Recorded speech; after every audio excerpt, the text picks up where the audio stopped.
Have you ever stopped to think about who you really are online? The photos, the posts, the carefully curated thoughts. It feels like you, doesn't it? But what if someone could take all those little pieces, twist them, and build a version of you that was a perfect, monstrous lie? What if they could make your own face, your own voice, betray you so completely that even the people who love you start to doubt? This isn't some far-off dystopian fantasy. For one young man, it became a terrifying reality, a battle for his life fought not with fists or weapons, but with code and algorithms, against an enemy who could warp reality itself. Welcome to Revenge Pains. I'm your narrator, Serena, and today we have a story that cuts right to the heart of our modern world. It's a story about a brilliant university student who became the #1 enemy of a powerful, corrupt state, and how he planned a revenge that was bigger than just himself. It's about the terrifying power of disinformation and the incredible resilience of the human spirit. It asks a fundamental question. In a world full of digital lies, how do you fight back with the truth? This is the story of Alexei Volkov and the echo chamber he decided to shatter. Our story begins in the late autumn of 2018, in the grand, sprawling library of Sovgrad State University, the most prestigious institution in the nation of Viridia. The air smelled of old paper, floor polish, and the faint, electric hum of dozens of laptops. Sunlight, weak and golden, streamed through the towering arched windows, illuminating dust motes dancing in the air. In the middle of this academic sanctuary, a pocket of vibrant energy crackled. Alexei Volkov, just 21 years old but with the confidence of a seasoned orator, was holding court. He was magnetic. His dark hair was a perpetually messy work in progress. His eyes burned with an intensity that made you feel like you were the only person in the room, and he spoke with his hands, carving ideas out of the air. He was giving an interview to Alina Petrova, a journalist for a small but respected independent online outlet. Alina was sharp, her expression a mixture of professional skepticism and genuine curiosity. She leaned forward, her recorder on the table between them, capturing Alexei's passionate sermon. "It's not just about memes and cat videos, Alina," Alexei was saying, his voice a low, urgent hum that still managed to carry.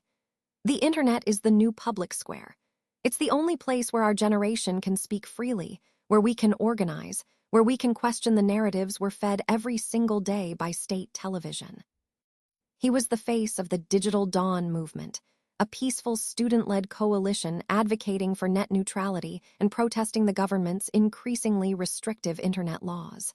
They were young, idealistic, and gaining traction. You could feel the hope coming off them in waves.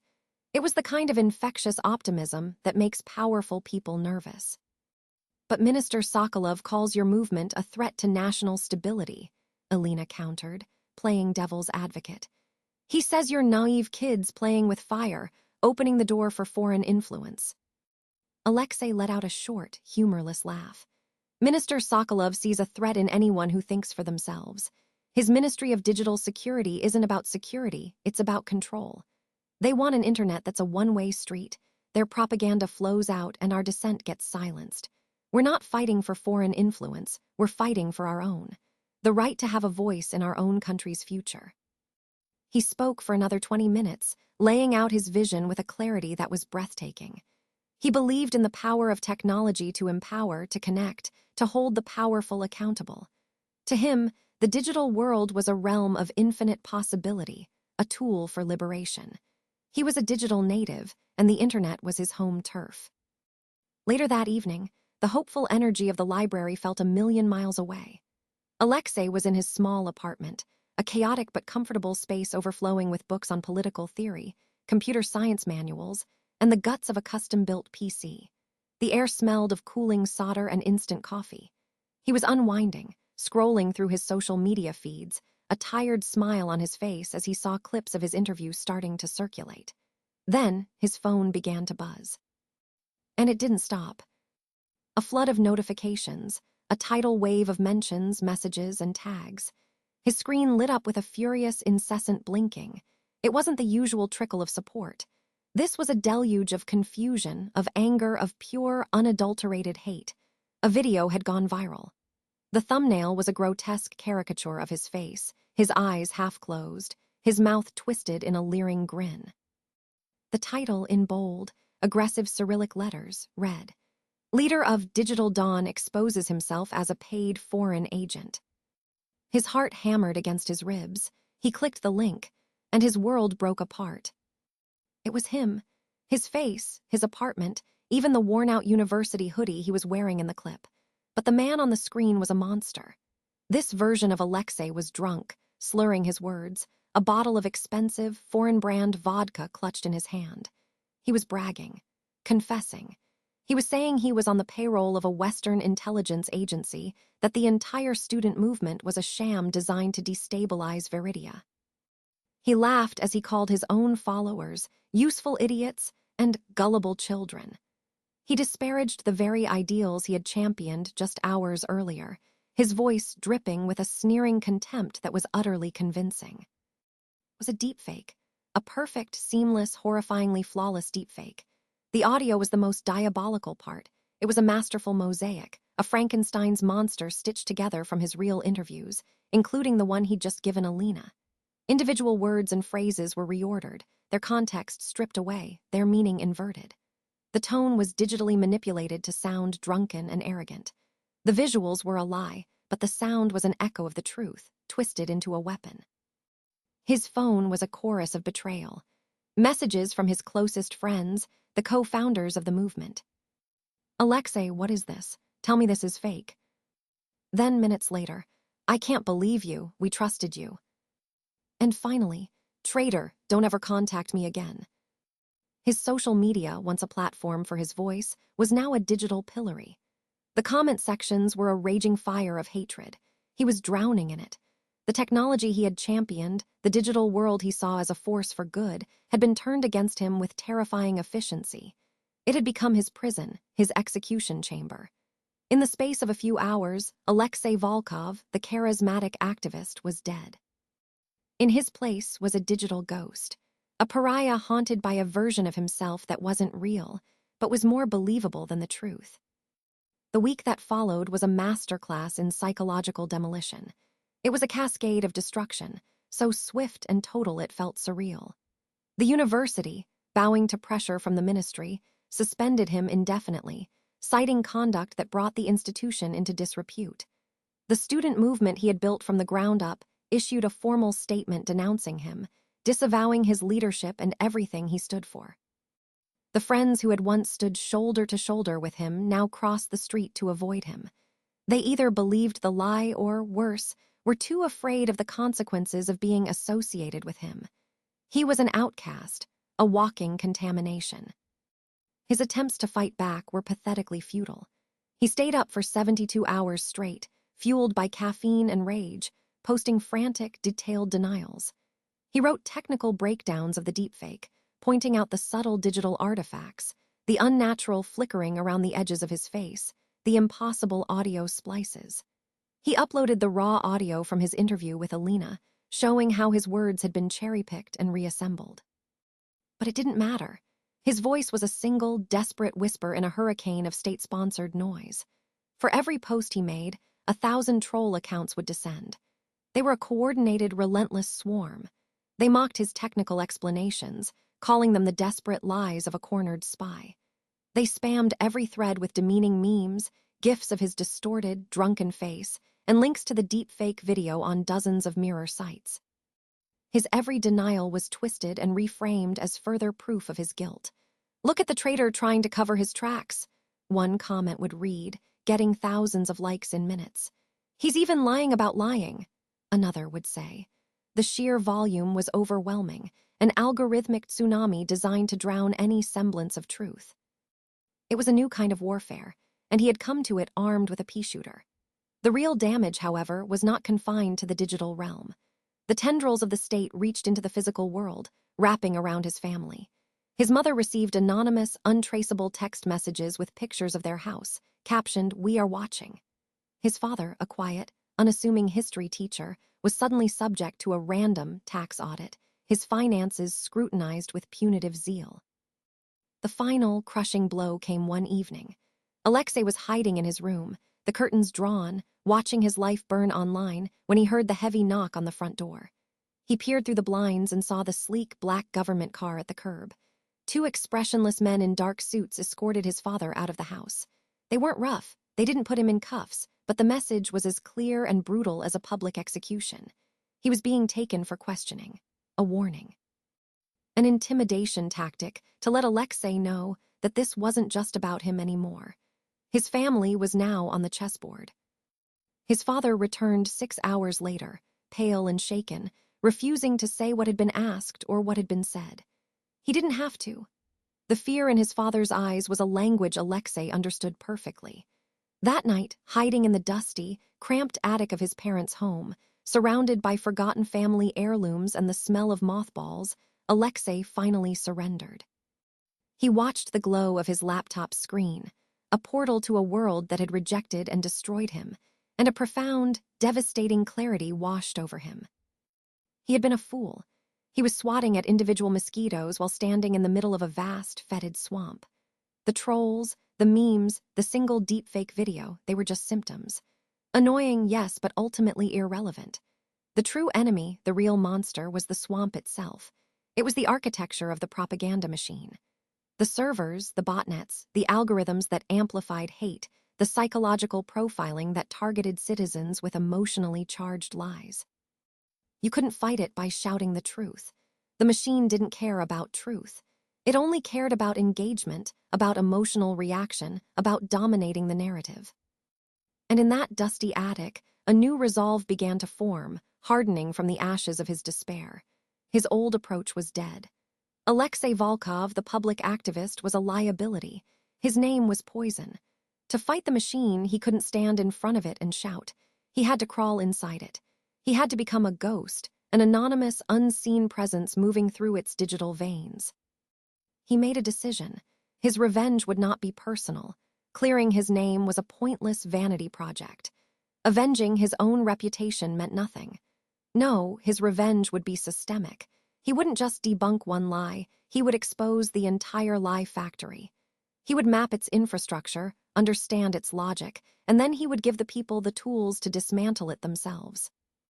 With cold, deliberate precision, he began his disappearance. He systematically deleted his social media profiles, Twitter, Facebook, everything. He didn't just deactivate them, he used data-wiping scripts to overwrite them, turning years of his life into digital gibberish. He took his laptop and his phone to a bridge over the Sovgrad River, and after smashing them with a rock, dropped the shattered pieces into the cold, dark water. Alexei Volkov was gone. The ghost was about to be born. Months bled into one another, turning the vibrant colors of autumn into the stark, gray monochrome of a Viridian winter. Alexei Volkov ceased to exist. In his place was a nocturnal creature who haunted the city's hidden corners. His life became a string of 24-hour internet cafes, the kind with sticky keyboards, the persistent smell of stale cigarette smoke, and the perpetual twilight of drawn blinds. He paid in cash always. He worked on cheap, disposable laptops bought from flea markets, each one wiped and reinstalled with a heavily customized, privacy-focused operating system before he ever connected it to a network. He lived in the shadows of the internet, a ghost moving through a labyrinth of public Wi-Fi, VPNs, and the anonymizing layers of the Tor network. His days were for sleeping in cheap, transient hostels where no one asked for real identification. His nights were for the hunt. He had become a digital archaeologist, sifting through the bones of the state's propaganda machine. He was building a tool. He called it Echo. It was a sophisticated piece of data analysis software designed with a singular purpose: to track the digital fingerprints of troll farms. It didn't hack. It listened. It monitored public social media platforms, analyzing the timing of posts, the linguistic patterns of comments, the network of shares and retweets.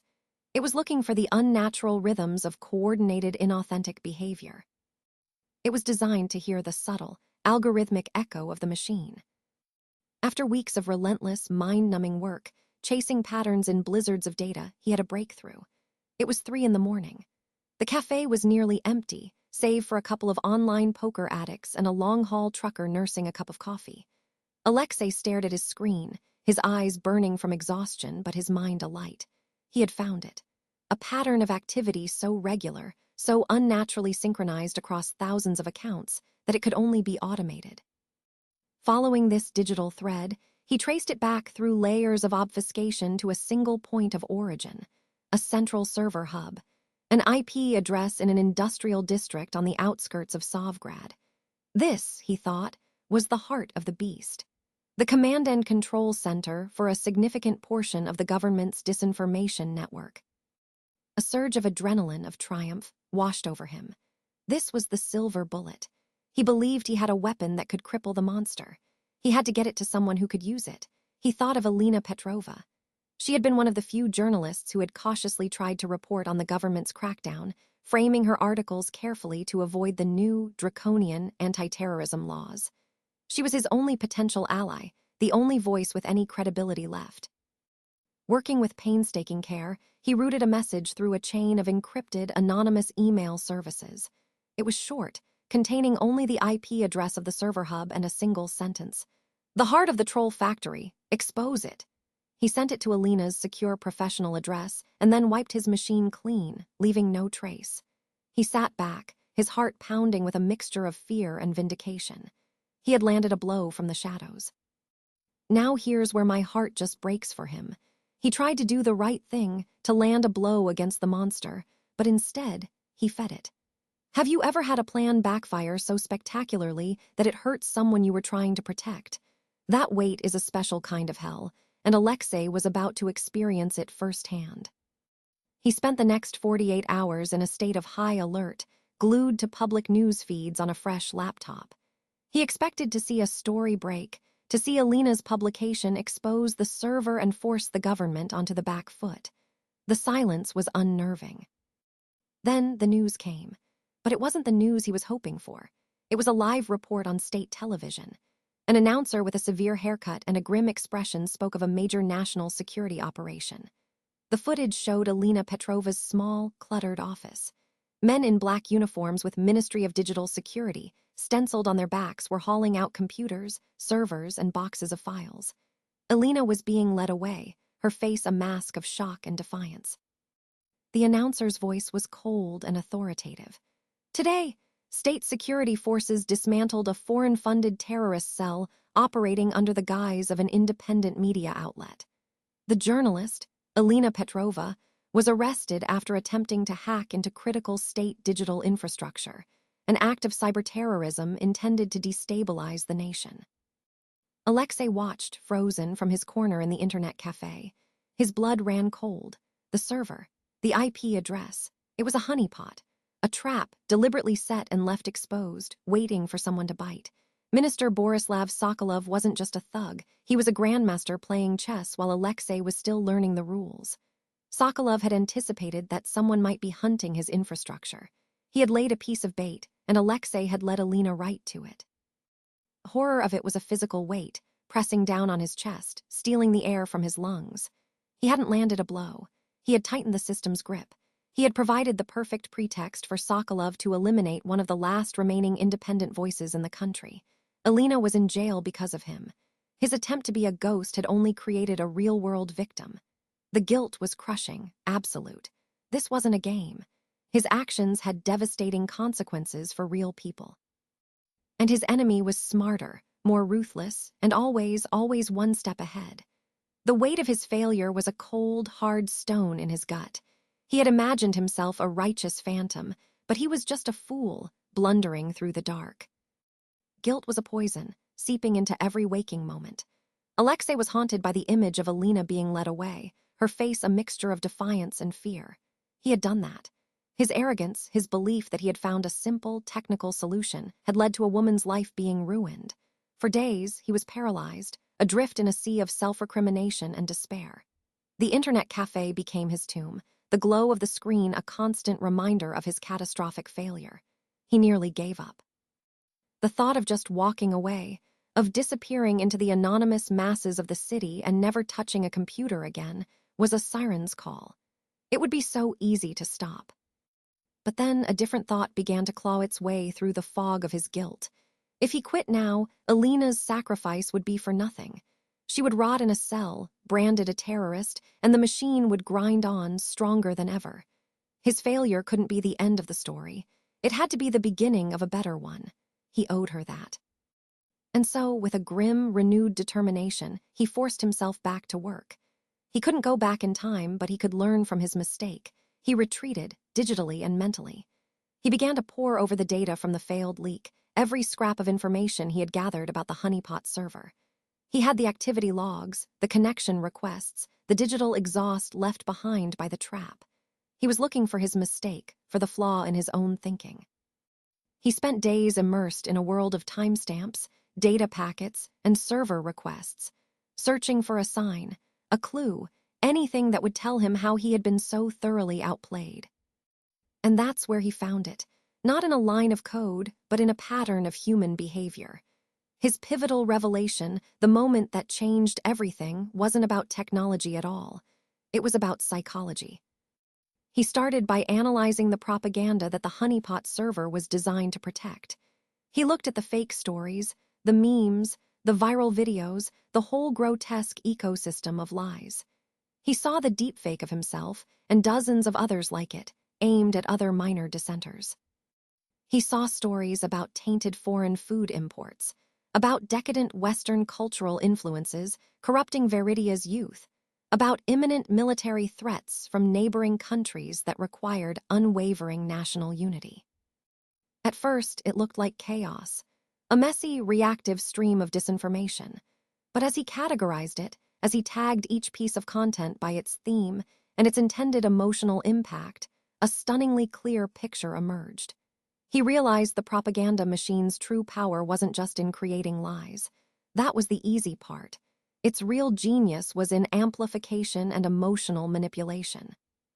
He saw how the most successful fake stories, the ones that went truly viral, weren't just pushed by the thousands of bots he'd been tracking. The bots were just the first wave, the initial push. The real amplification came from ordinary citizens, real people who were so emotionally charged by the content that they shared it with genuine, unadulterated passion. The system wasn't just a broadcast network, it was an infection vector. It didn't just tell people lies. It made them feel things, anger, fear, patriotism, disgust, so strongly that they became willing, even eager, agents of the lie's dissemination. It weaponized genuine belief. And within that cynical, brilliant system, he found the flaw, a tell. It was like watching a poker player who has a subtle, unconscious habit.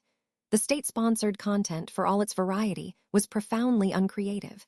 It was rigid. It followed predictable, repeatable emotional templates.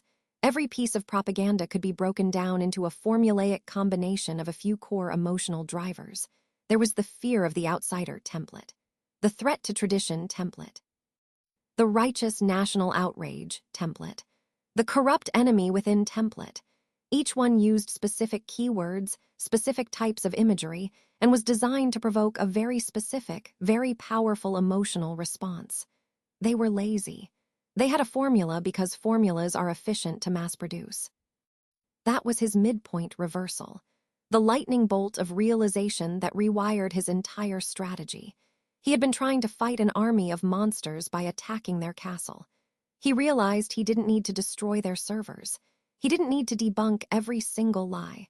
That was an endless, unwinnable war of attrition. He needed to expose the formula. The goals shifted. It was no longer a defensive act of debunking. It became an offensive act of exposure. He wouldn't create a tool to find bots or take down servers. He would create a truth algorithm, a tool that he would call veritas, the Latin word for truth. This tool wouldn't tell people what was true or false. That was the old way of thinking, the trap he had fallen into. Telling people they're wrong just makes them defensive. It triggers a desire to protect their own worldview. No, Veritas would be far more subversive. It would analyze any news article, any social media post, any video, and in real time it would show the user the underlying propaganda techniques at play. It wouldn't issue a verdict. It would reveal the recipe. Imagine, he thought, his fingers flying across the keyboard now, the despair replaced by a manic, creative energy. Imagine you're scrolling your newsfeed and you see a headline, "Foreign saboteurs responsible for factory fire." Your gut reaction is anger, fear. but next to it a small, discreet notification from Veritas pops up. It doesn't say this is false. It says, manipulation score, 87%. Primary techniques detected. Fear of the outsider, scapegoating. It wouldn't tell you what asterisk to think. It would show you how you were being told to feel. It would give people the language, the critical framework, to understand their own emotional manipulation. It would be a shield, a lens of critical thinking they could place over their own digital world. This was the moment he went from being the hunted to being the hunter. He was no longer just reacting to Sokolov's moves. He was changing the rules of the game entirely. He wasn't going to fight the lies. He was going to expose the playbook for everyone to see. And with that revelation, the path to his real revenge became devastatingly clear. He wasn't just going to clear his name. He was going to make the entire system that destroyed him obsolete. Alexei's shift in strategy was profound, but it didn't make his life any easier. In fact, it made the hunt more dangerous. As he began to build Veritas, his activities changed. He was no longer just passively listening to public data streams. He had to probe deeper, to gather vast datasets of known propaganda to train his algorithm. He needed to understand the subtlest nuances of the state's digital language. His new methods were clean, non-destructive. He was like a digital librarian, not a burglar. But his quiet, analytical presence began to trip new, more sophisticated alarms within the Ministry of Digital Securities networks. And that's how he came to the personal attention of Minister Borislav Sokolov. Sokolov wasn't seeing a hacker or a virus. The alerts on his analysts' screens were strange. They showed a ghost, an incredibly light-footed entity moving through their systems, downloading public-facing data at an unusual scale, analyzing network architecture without breaking anything, and then vanishing without a trace. It left no malware, no backdoors, no signs of malicious intent. It was just watching. Sokolov, a man who loathed anything he couldn't control, became obsessed. This ghost, as his team began to call it, was a new and unsettling threat. It wasn't a brute force attack he could block. It was an intelligence he couldn't identify. He diverted his elite cyberintelligence unit, the same shadowy group that designed and deployed the deepfakes and ran the troll farms, and gave them a new Priority 1 directive: hunt the ghost. Find it.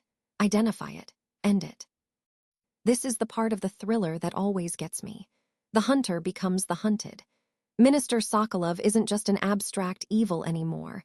He's a pair of eyes looking for Alexei in every digital shadow. You can feel the walls closing in, can't you? The abstract battle of ideas becomes a very real, very personal chase. The cat-and-mouse game began. What had been a campaign of systemic revenge was now also a desperate fight for personal survival. The resources of the state were now actively, personally, turned against him. The internet cafes, once a source of anonymous safety, became potential traps. He developed a sixth sense, a paranoid hum at the back of his neck.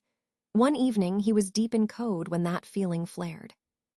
He packed his cheap laptop in under 10 seconds, paid his bill, and slipped out the back entrance just as two men in plainclothes, with the unmistakable bearing of security agents, walked in the front and began a slow sweep of the room. He watched from across the street, his heart pounding, as they briefly inspected the terminal he had just abandoned. His cheap burner laptops began to fail in strange ways, their performance degrading as if being attacked by invisible forces. He realized Sokolov's unit was likely deploying subtle malware through the public Wi-Fi networks, tools designed not to destroy, but to degrade performance and report back location data. His anonymity was becoming fragile, a thin sheet of ice cracking under his feet. The pressure was immense, a physical and mental grind. He barely slept. He ate little, his body fueled by nervous energy and the cheapest instant noodles. Every shadow seemed to hold a threat. Every person who glanced at his screen for a second too long was a potential agent. The city of Sovgrad, his home, had transformed into a hostile landscape. The weight of his project grew heavier with each passing day. Veritas had to be perfect. It had to be simple enough for a grandparent to use, but robust enough to withstand the state's inevitable counterattack. It had to be more than just a piece of software. It had to be an airtight case. He was not just building a tool, he was compiling the evidence that would prove its necessity. All the while, the ghost hunter, Sokolov, was closing in. The digital breadcrumbs he was forced to leave were getting smaller, but they were still there. It was a race. He felt like he was building a lifeboat while the water was rising around his neck. If he was caught, his project would die with him. Veritas would vanish into a secret government server, Alina would be forgotten in her prison cell, and the lie machine would have won. The thought was a spur, driving him onward through the fear and exhaustion. The hunt was on, and Alexei knew he was running out of time. He was trapped. The net was tightening, and his time as a ghost was coming to an end. He could feel Sokolov's hunters getting closer with every keystroke. He had to get Veritas out into the world, but he couldn't do it himself. As a fugitive, a non-person with no name and zero credibility, any data he released would be instantly dismissed as vengeful propaganda, or worse, be traced back to him, leading Sokolov's agents right to his door. He had built a revolutionary weapon for truth, but he was the one person on Earth who couldn't fire it.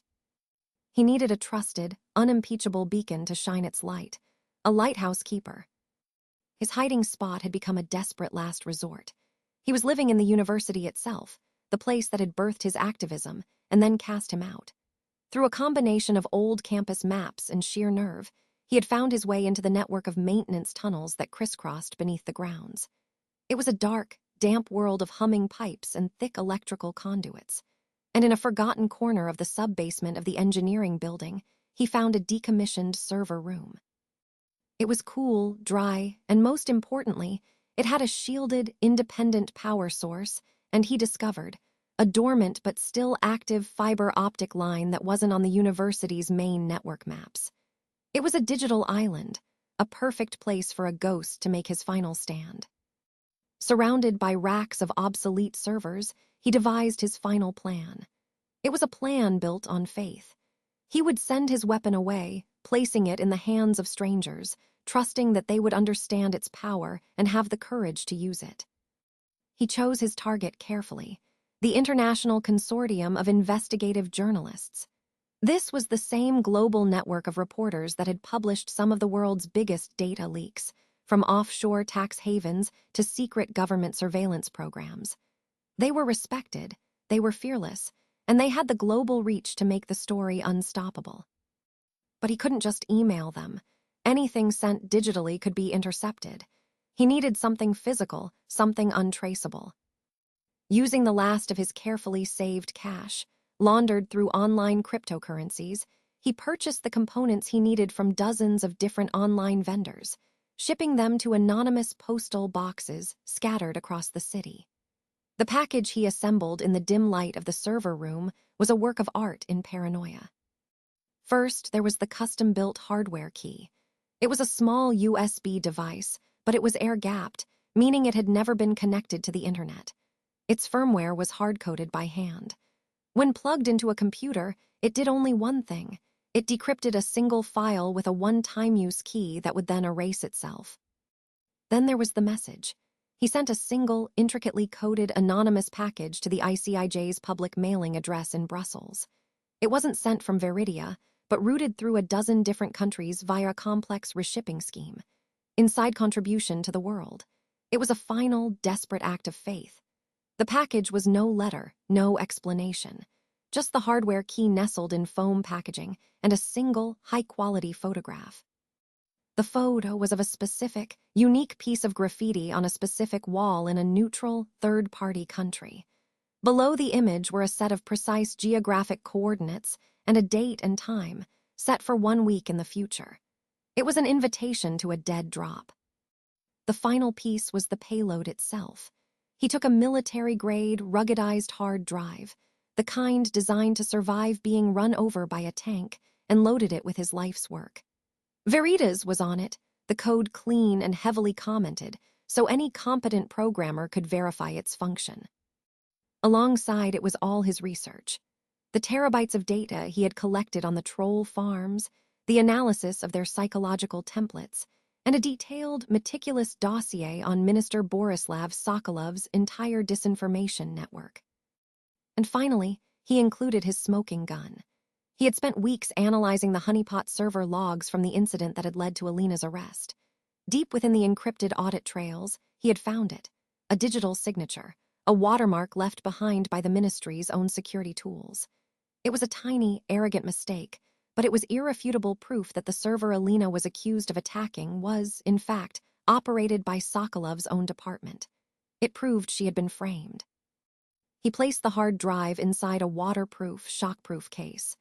On the designated day, he would travel to the neutral location, place the drive in a hidden spot at the coordinates he'd sent, and walk away. He was giving his weapon away, placing his creation, his revenge and Alina Petrova's freedom in the hands of others. He had built the lighthouse, but now he had to trust the keepers to turn it on. Before he left the server room for the last time, he performed his final act as a ghost. He initiated a complex script he had written, a digital self-destruct sequence. It didn't just wipe his research from the server room's computers.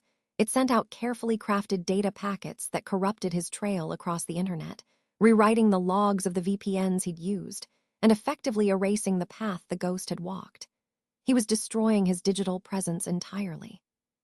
From this point forward, there would be no more hiding. There would only be the consequences. He walked out of the tunnels and into the night, no longer a ghost in the machine, but just a man waiting for the dawn. Think about what he's just done. He's built this incredible weapon for truth, but he has to give it away. He has to trust complete strangers to see his vision through.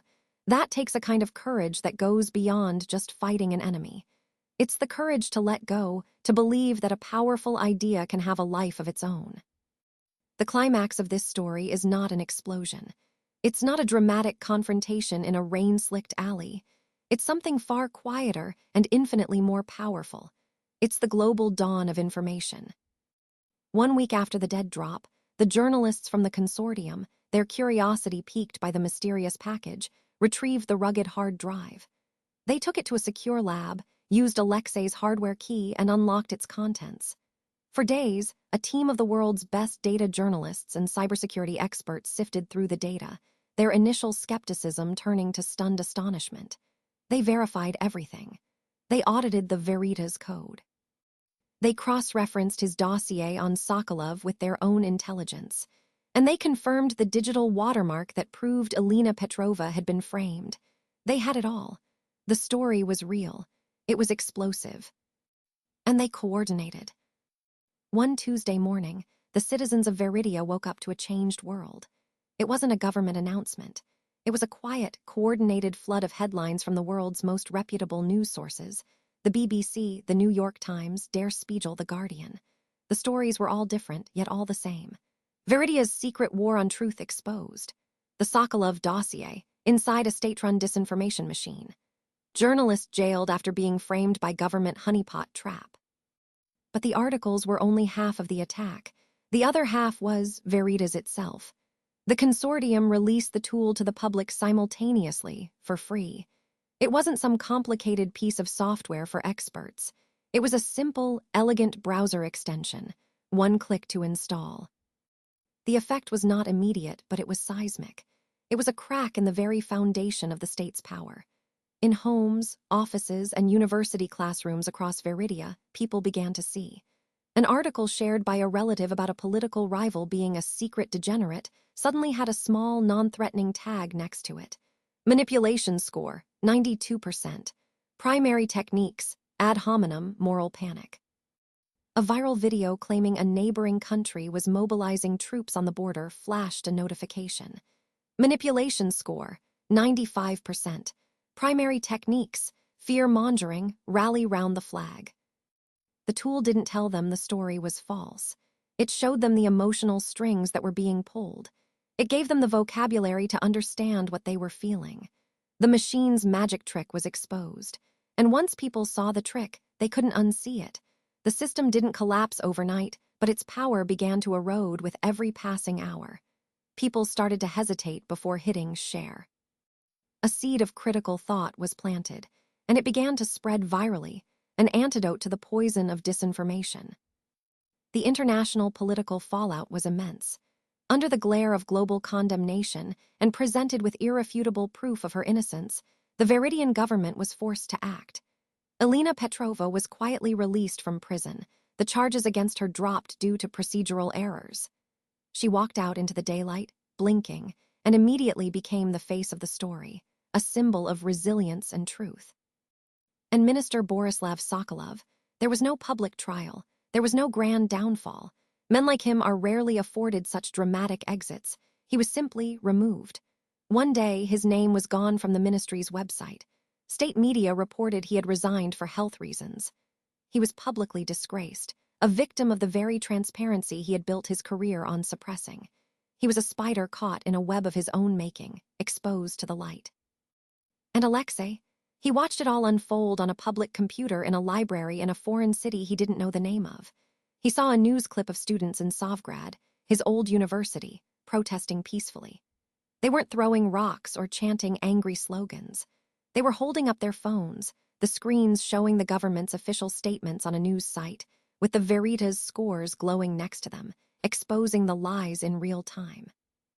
A quiet, bittersweet smile touched his lips. His name was never cleared. The deepfake video still existed in the dark corners of the internet. He could never go back to his old life, to his family, to the person he used to be. But his victory was so much greater than personal vindication. He hadn't just gotten revenge on the man who destroyed his life.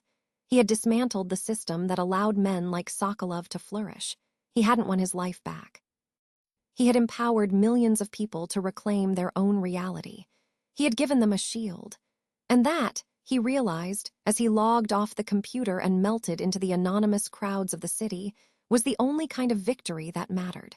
That was true empowerment. So, what do we take away from a story like Alexei's?